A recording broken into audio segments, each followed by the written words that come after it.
Are you ready to have your website get found by the right people? Are you looking to rank at the top of Google so you get more traffic to your website?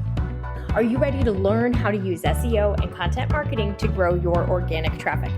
If so, you are in the right place, my friend. Welcome to the Simple SEO Content Podcast.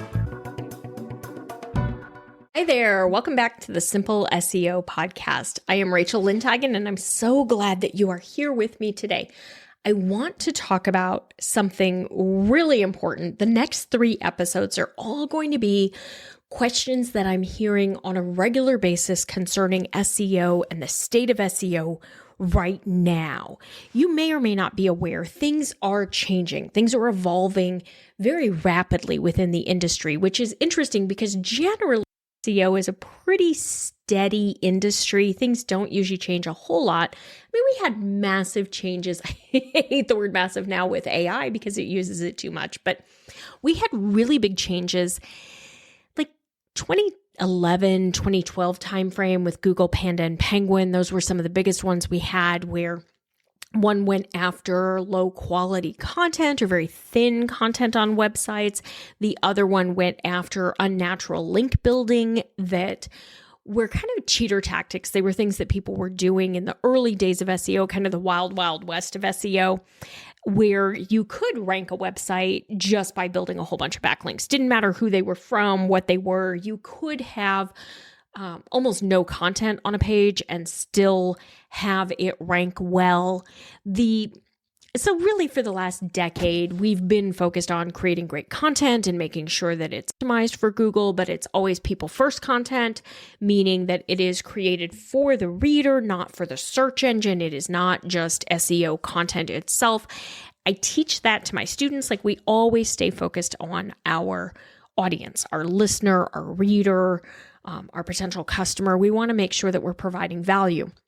The other big algorithm update that hit a lot of people was the helpful content algorithm in 2023. Helpful content ran independently a couple of times, and it's now been kind of brought in under the overall Google core algorithm. So that now includes Panda, it includes Penguin, it includes helpful content.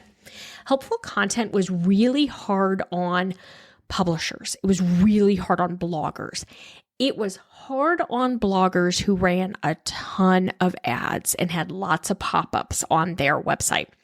What we saw from a Google perspective, what they've talked about is they were really trying to remove the sites that were not a good user experience. And you, I'm sure, just like me, have been on those websites where you go and you click and you're hoping you're going to get information, and you realize like there are so many ads that it's almost hard to read the story, or there's so many pop-ups, or it's really annoying. That was what Google really focused on initially with helpful content, was just to deprioritize some of those sites that were not a good user experience.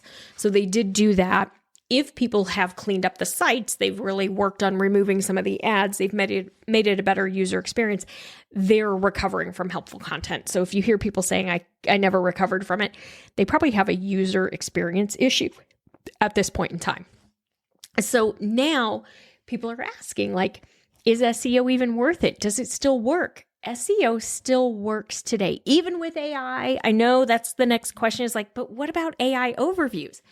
AI overviews are very similar to direct answers. And direct answers came out, oh gosh, I'm trying to remember now, like a 2011 timeframe. It's been a long, long time.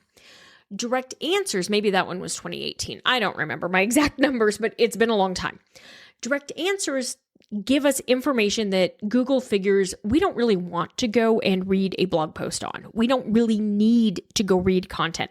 Something like, how many teaspoons are in a tablespoon? Well, there's 3 teaspoons in a tablespoon. If I'm making a batch of cookies, I don't need to read a blog post, especially not a recipe blog post that goes on for, 4,000 words and tells me where the person bought the bowl. I don't care where they bought the bowl. Just give me the recipe.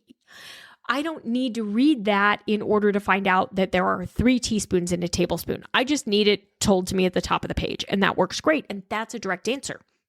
Google's AI overviews are very similar. They are not in every query. They're in a lot of them, but they're more the informational, the transactional, like the upper top of the funnel, like people who are just starting their research process. They're not usually in super detailed queries.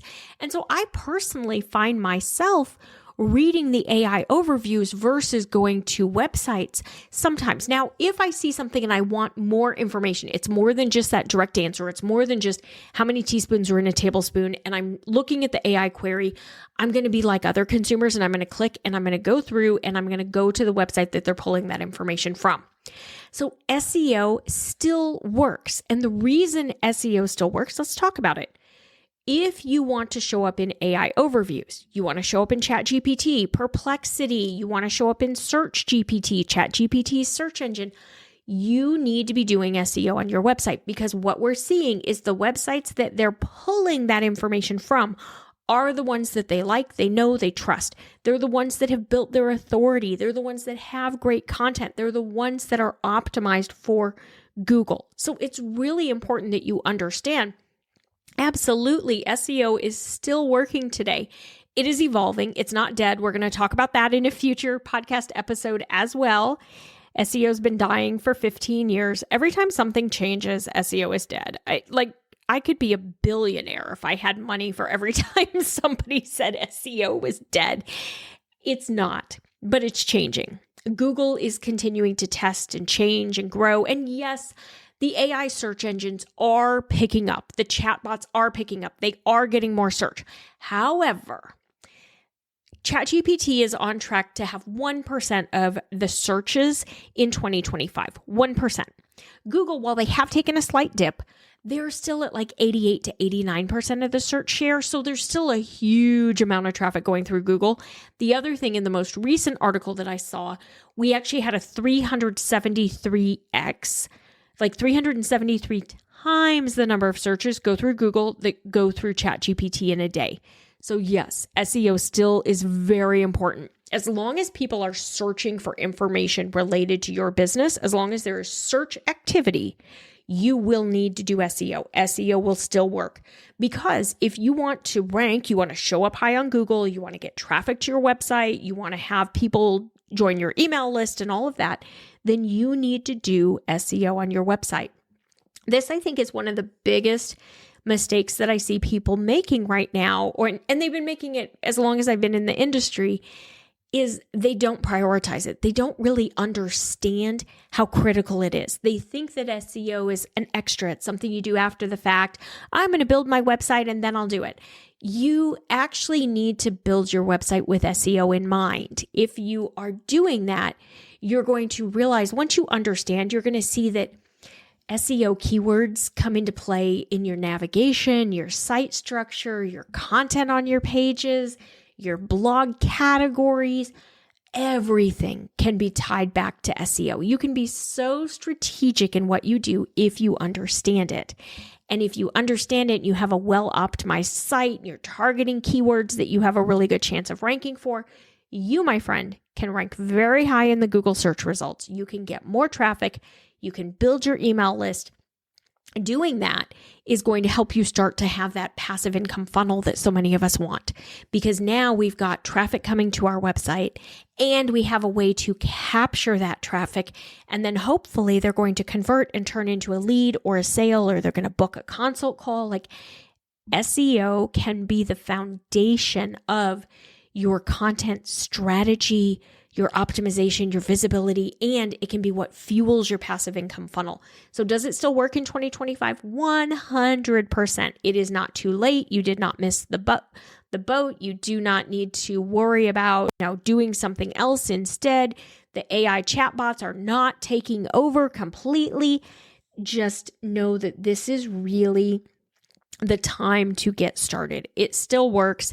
If you've tried it in the past and you didn't get results, you probably made one of a couple of really super common mistakes. The really great news about SEO is that we can fix those mistakes. You can come in, you can learn, you can find out, and you can fix those mistakes. You can address them and turn things around. So if you've tried and you've not gotten results before, or you've been kind of waiting to see, I talked to my business coach, I need to wait, I shouldn't do this yet, I should do that, or I'm still working on this other course. I want you to understand this is something you need to stop putting off, because until you do it, you're going to continue to struggle with what I had one student refer to as pathetic search traffic. I have to do this and start working on this course because I have pathetic website traffic, and I know this is going to help me, and it will help you. You just have to do the work. So yes, SEO still works if you do it.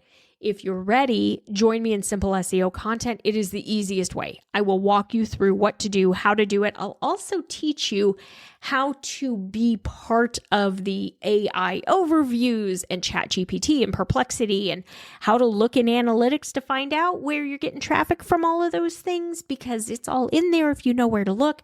And that's what I'm going to do, is teach you. So does SEO still work in 2025? It sure does. Should you be prioritizing it? Absolutely. Is it more than just a little something extra you do to your website? Yeah, my friend, it actually should be the core strategy. You should be using keywords in everything that you're creating.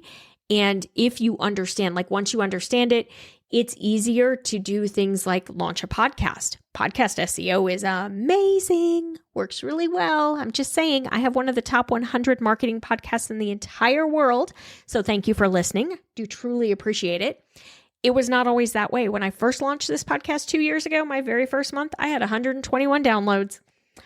Not good, not bad, kind of middle of the road, kind of average, but also not going to be life-changing from a business perspective. 121 downloads is not a lot for the course of a month, but podcast SEO has helped me get to the point that I get more downloads than I used to get in a month in a matter of a couple of hours when I release a new episode. So SEO is incredibly powerful, whether it's for your website, your blog, your podcast. If you are creating content in 2025 and the future, my friend, you need to be optimizing your content. You really do. Let me show you how. I've got several classes. I have Simple SEO Content. That's going to help you optimize the content for your website and your blog. And then I have Simple Podcast SEO that's going to help you optimize your podcast. Whether you have a podcast today or you want to launch a podcast, that course is going to walk you through everything you need to know to launch and succeed. Or if you have a podcast that's not growing, it's going to show you why it's not growing, and it's going to help you. So be sure and check those out. I've got the information in the show notes so that you can find that. And then make sure you get registered. I'm teaching a free class the 28th and 29th, so in 2 weeks, all about the most common mistakes that people make when they are trying to do SEO. And I'm going to help you understand what those mistakes are so that you can start to turn things around. And then I do, honestly, between you and I do hope you will join me in Simple SEO Content, because that allows me to work closer with you. It allows me to answer your questions and to help guide you and to speed this process up for you. Because SEO is still a very, very powerful marketing channel. It can change things for your business if you know what to do, and I'd love to be the one to teach you how to do it. All right, that's it for today. Bye for now. I will see you back here next week. That's all for today's episode of the Simple SEO Content Podcast. I want to thank you so much for joining me. Make sure you visit my website, etchedmarketing.com, and visit the freebies tab. Right there, you're going to find the SEO Content Quick Start Guide along with the free SEO class. So you'll have everything you need to know to get started with SEO and content marketing. Then do me a favor, if you wouldn't mind, if you would do a rating and a review of this podcast on your favorite platform. That would really help spread the message, and I do greatly appreciate it. If you have any questions, you can always DM me on Instagram at Etched Marketing Academy, and I will see you right back here next week.